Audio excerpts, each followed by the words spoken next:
Hey, what's up everybody, Crapgamer here, and Crapgamer Reviews back with another video. Thank you guys very much for taking time out to check it out. I severely appreciate it, or I don't know if that's the right word, severely appreciate it, but I really do appreciate it. We're into 2017, and obviously there's going to be quite a list of exclusives. I did the 15 Xbox exclusives on the Xbox One to look forward to this year. I managed to kind of get 15 for the PS4 as well. What I did was I realized that there was a lot of like Japanese JRPGs and Japanese kind of games, so I kind of picked and chose, so there's some indie games in here, some AAA games, some of the Japanese games, some AA games, a good mix of games, sort of like what I did on the Xbox One. So here we go. First up is going to be Gravity Rush 2, which is a sequel to a game that was actually on the PlayStation Vita. I actually got to play it a little bit. It's not too bad. It's not a bad game by any means. It's definitely different and interesting. So if you are looking for something that's a little bit different than the ordinary, then I think this might be one that you're looking to get. Whether you consider this to be a AAA game or a AA game, I guess that really just depends on your taste. But yeah, Gravity Rush 2, and that actually comes out pretty early this year. So there's that. Next up would be Horizon Zero Dawn, one of the games that I actually am severely, there it is again, severely looking forward to. I actually have this one pre-ordered. Out of all the games on the list, this is the one that I'm most looking forward to. I have it already pre-ordered from Guerrilla Games. I'm hoping they really got some good writing on this.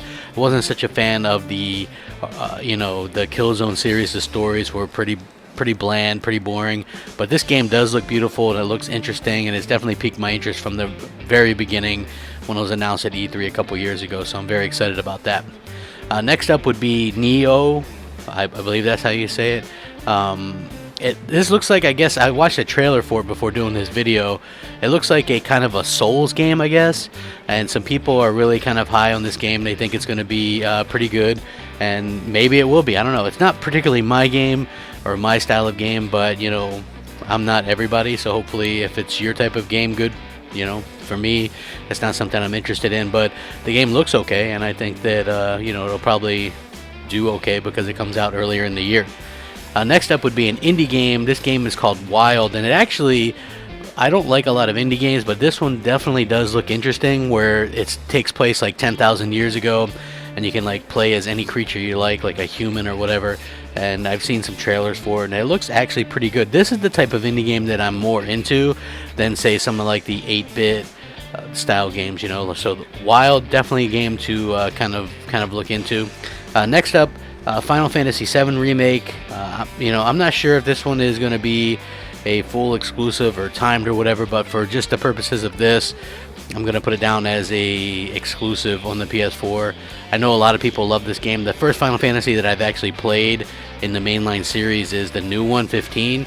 So I really like that one, but everybody's like, Final Fantasy 7's the best, it's the best. So I know a lot of people are really looking forward to this, and hopefully it lives up to all the hype for you guys.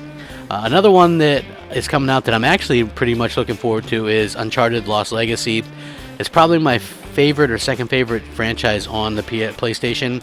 I like God of War as well, but Uncharted The Lost Legacy is like a standalone type game with Chloe, and she was one of my favorite characters, so I think this is really cool to be able to play through, and kind of a different kind of angle on the whole Uncharted thing.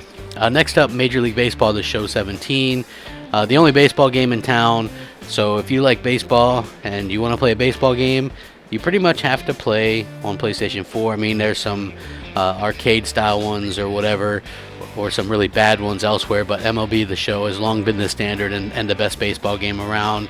That's why it's the only one around right now. So next up would be Knack 2. No, that's not a joke. Knack 2 is actually a thing, and it's coming out. And it looks like at least you're going to be able to do some multiplayer with it, like co-op. So I guess that's cool. If you remember my review, I'm not really a big fan of Knack, so it's not one that I want, but hey, more platformers the better. I think that the game, looks pretty good for what it is, and a lot of people will probably be into it. I don't know. Next up would be Pa Rapper the Rapper 20th anniversary.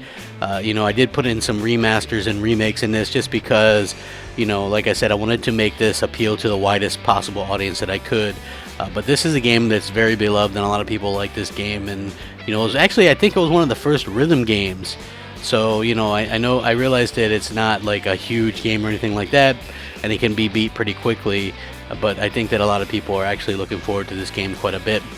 Next up would be the Wipeout Omega Collection. Wipeout is actually a really fun franchise. I enjoy it quite a bit, and I think that this collection, having, you know, up resolution and all that kind of stuff on the PS4, is going to actually help it out tremendously. A rock solid frame rate and things like that. So I'm actually kind of excited for this. I don't know if I'll pick it up day one, but I'll probably get around to it because I do have a lot of good memories with that game. Next up would be Drawn to Death. Yes, from David Jaffe. It is a indie game. If you don't know who David Jaffe is, he's the creator of like God of War and you know, Twisted Metal, and now he's doing indie games, and he's done Drawn to Death.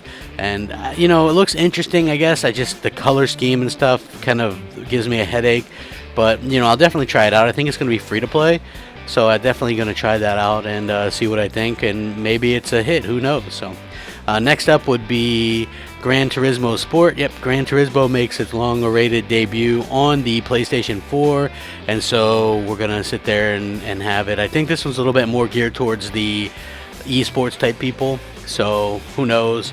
But it's going to have PS4 Pro support and maybe VR support, so that could be cool. Next up, we have Persona 5. Yes, this is one that a lot of people put on their lists or whatever.